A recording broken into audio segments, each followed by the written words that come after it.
অল্প স্বল্প ফুল গাছ লাগানোর শখ সবার মাঝেই থাকে।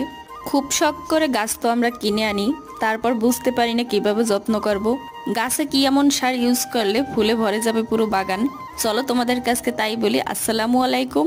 এই সারটা বানানোর জন্য তোমাদের একটা টাকাও খরচ করতে হবে না। আমাদের প্রত্যেকের ঘরেই রান্না বান্নার পরেই সবজির খোসাগুলো বেঁচে যায়, এগুলোকে ফালাই না দিয়া জমাই রাখতে হবে।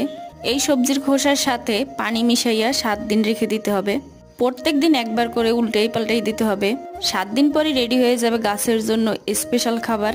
1 বালতি পানির ভিতরে 1 মগ তরল জৈব সার, সাথে 1 মগ ভাতের মার মিশাইয়া প্রত্যেকটা গাছের গোড়ায় দিতে হবে। একটু গন্ধ আসবে, গোসল করার আগেই দিও কিন্তু এই সারটা।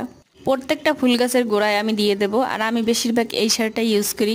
আলপিয়া, কবিতা, তামান্না, নাহিদা, জায়েদা, রোমান, ফারহা, সবাইকে অনেক ধন্যবাদ। লাইক দাও। আল্লাহ হাফেজ।